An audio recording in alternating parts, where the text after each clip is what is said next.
59 days to go until our 5-hour-long transfer deadline show. 59 days to go until transfer window shuts. We're here to discuss the latest rumours for incoming to West Ham and outgoing.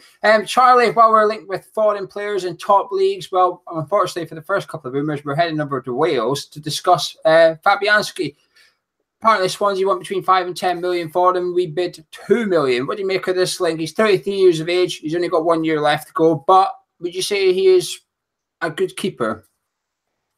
I would, yeah. I don't think he's a significant upgrade on Adrian, and I don't think he is a significant upgrade on even Hart. I think it's basically the same situation we would have been in before if we say we reloan Joe Hart. It's a guy who he's perfectly capable of fighting for the #1 position, and I guess you could argue that's a good thing having two goalkeepers fight for that. But if we're going to be in a situation again where we're constantly changing the goalkeeper, that can't help our back line, that can't help our defensive solidity any more than having a proper first choice one. However, 2 million is obviously too little, but if we can get him for as little as 5 million, then that's probably a good enough deal to go for and then spend the bigger chunk of the money on players elsewhere.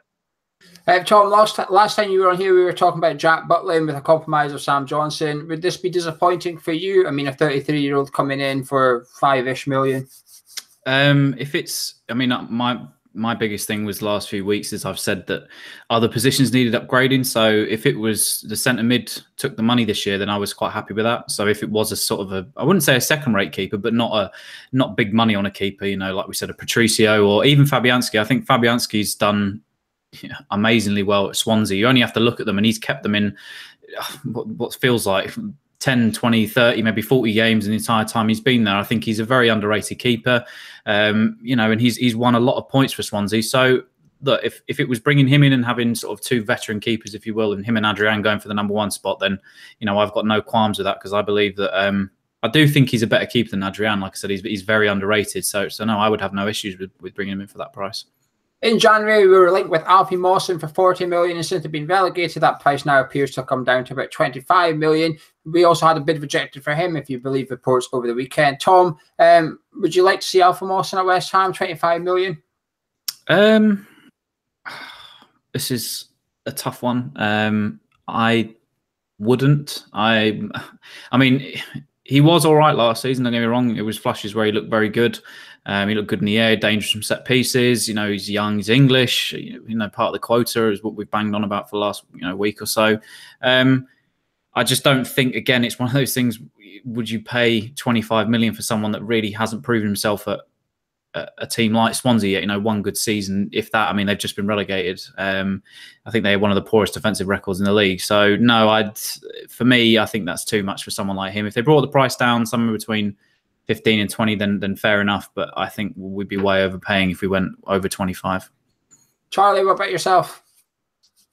Yeah, I would like to see him at West Ham. I do like him. I think he's good, and he's young enough to where if he's showing signs of that good a season in the first place, you can actually build on that and create what could be a very good centre back for a long time. But I agree with Tom about the price. I think 25 million around that or plus is a bit too much for him, and I wouldn't go for him for that price. I think I'd rather go for someone else we've been linked with. There's a couple of others who I prefer to go for if that's his kind of price. But if they were to lower it, then I would be more than happy to see him at West Ham. Yeah. From one English player to another, tonight West Ham being linked to James Maddison again, as it looks like there's going to be a bidding war for him. Charlie, is this where the bidding's perhaps going to get a little bit rich for West Ham? However, is this possibly what we talk about when we say next level? Has this guy got what it takes to be next level? He's got what it takes to be next level. Whether he fulfills that potential is another question. Like you say, there are a lot of big teams that are in for him, all of whom would probably be willing to pay more money than us to acquire his services. But if you look at, say, a situation like Carvalho is a guy who has been linked with clubs for ages, big major clubs, and no one was quite willing to pay as much as we were last season for him. So there is a limit for them, just as there is for us. Although they could technically pay more, I think they might not be willing to go as far to make him as important, especially now Lanzini's gone, than we would. So we've sort of got that balance out, but it's going to be a very, very, very difficult deal to even come close to getting off the loan. What price would satisfy yourself, Charlie? Where would it get a little bit too rich for your liking? again, around that sort of 25 mil mark, once you're starting hitting that, then you have to really start asking questions about whether you can take a risk on someone who has only really had one and a half very good seasons in the Championship. Tom, what about yourself? One of the best players in Championship last season, lots of talent down there in the last 12 months or so. This guy was shining at Norwich City. How much would you be happy, and would you like to see him play at London Stadium next year? I would absolutely love him. He looked a class above at times. He's only 21, and he just looked he did not look that age amongst his fellow teammates or the rest of the players in the league. He looked, like I said, a class above. I think he's hot property. He's young. He's English. He's only 21. The ability that he's shown last season, his right foot especially, when he cuts inside, he's got an absolute wand of a right foot. If people haven't seen it, go have a look at some of his goals last year from the Championship. He's got an absolute wand of a right foot. So he's going to be one of those ones where I think teams have missed out maybe before. They've Dele Alli, for instance. You take someone that from the lower leagues who probably wasn't too known, well known. I don't think people want to pass up on that young, English hot property, so to speak, again with Maddison. So for me, he almost looks like the ideal replacement for Lanzini. But the only issue is that can we compete in, bidding terms with the rest of these clubs? And if it's going up towards the 25 to 30 million mark, which is probably what this kid is going to go for if he does go, I just do not see David Sullivan matching it. If we've supposedly only bid 17 million for Felipe Anderson, why is he going to bid anywhere near 30 for a young English talent? But for me, that would be the perfect replacement for Lanzini. It fills the quota. And at 21, he's got the world at his feet, really, and he does look a real player. So for me, I would definitely, be spending that sort of money on a player like him. Can we and will we are two different questions and two different answers, of course. But Charlie, one player that we've been linked with previously, briefly, we've been linked with again this weekend because of what's happened to Lanzini, is Stoke City Shaqiri, purely and most likely because he's got that £12 million relegation release clause. Would you like to see him at West Ham? I wouldn't mind, but he's not that good. Like 12 million, yeah, that's a decent enough option, but I wouldn't go anywhere near him being first choice. For me, he's like a fourth choice in case the others don't go off. Then we know there's a guy who we can at least just activate the release clause and then try and convince him to come. Whether he'd want to come to a team that don't view him as first choice or not is another question. I think he'll end up somewhere in Europe, but he's a good enough player, but he's not. I wouldn't want him at West Ham. I don't think he's particularly great. In the next couple of minutes, you might think you're listening to a video from the summer of 2017, but I can assure you it's not. It's 2018, but you're way to get a massive sense of deja vu for the next couple of questions. Tom, it's come out tonight that what we expect to be director of football, Julios, if that's how we still don't know his name properly, but Julios, it might be that he's going to actually be a chief scout rather than a director of football. Well, I would personally expect it to be head of recruitment like Tony Henry, which is sort of in the middle. Is this a typical David Sullivan thing? You're responsible if it goes bad, I'm responsible if it goes right. Yeah, it's one of those ones where you can sort of still have enough control to still be involved in things, it seems. He doesn't want to give that full responsibility up to someone yet, or just yet, if he does appoint him a chief scout or a head of player recruitment. But typical David Sullivan fashion, he has to have a final say in what goes on. And I know he's the owner, he's on the board, he's everything, his opinion counts. But even in terms of transfers, there still seems to be, almost just nobody's still working on the same page. There's still little ructions potentially between Pellegrini and Huselos and Sullivan. So it doesn't surprise me one bit that he's done this. Like I said, he wants to. He's a control freak. He wants to have some part of what is going on, and he'd hate to be kept out of the loop of it. So no, typical David Sullivan in that regard. Charlie, well, you're perhaps not surprised, or are you disappointed? Yeah. Let's be honest, we didn't expect it because David Sullivan said we'd get a director of football and we never get what he says. So basically he's a liar. It sucks. We need one. If he thinks that we're good enough not to have one, then he's quite frankly wrong, and he's just another failure on his path. As Tom touched upon earlier, it came out yesterday that our bid for Felipe Anderson was actually just around 70 million, not quite the 33 million that Lazio are expecting. Tom, what did you make of this when it came out? 70 million, is this a typical David Sullivan thing? We tried, or is it this a clever move where he's getting the player to want the move and then it forces Lazio into selling because the player's already got his heart and leaving?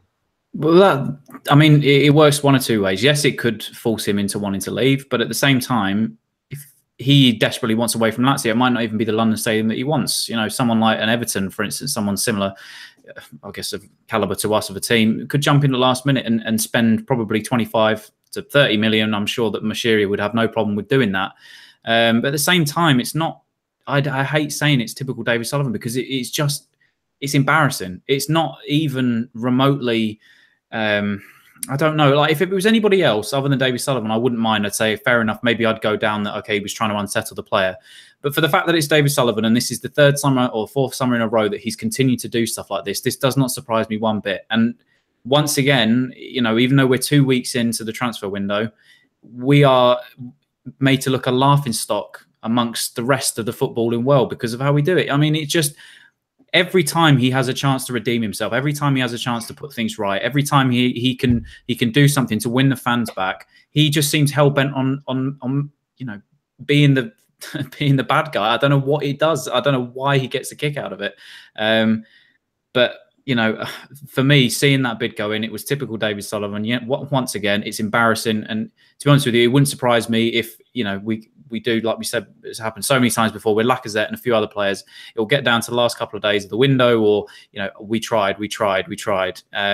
And we will have missed out on him by a couple of million, you know, and it will be somebody else's fault to blame other than his. You know, this is partly why I think that maybe Pellegrini walks before the end of the year, because I just don't think he's willing to listen and to partake in David Sullivan's, you know, shittery basically behind the scenes. So yeah, it's, once again, we are an embarrassment to the rest of the footballing world with that kind of a bid.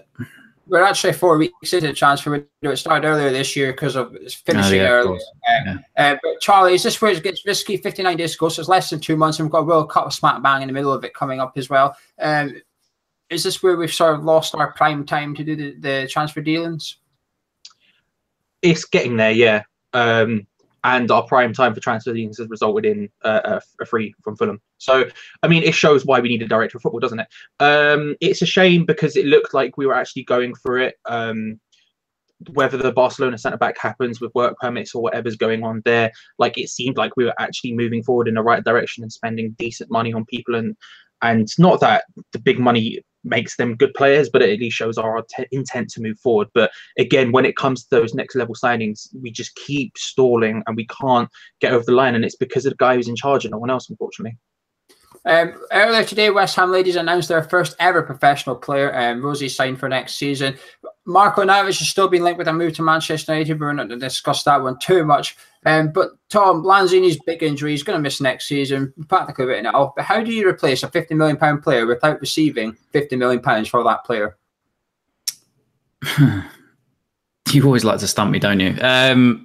You got to invest. You have to invest. I mean, even if it's, say the most unlikely thing happens and he comes back and he's fit somehow before the end of the next season, it's not going to happen. But even at the same time, bring in 1 or 2 players of that caliber, of that price, you know, put your hand into your pocket. It's not difficult. Put your hand into your pocket from the revenue, the money that you've made over the last couple of seasons, and spend big on a player. And when Lanzini comes back, fair enough that you have a fight for a competition on your hands. You have a bit of competition in the squad, which I don't think we've had in that position since Payet left. So you have to make a statement. You don't want to go down with a quiver. Everybody knows that we're going to be without probably our top playmaker next season.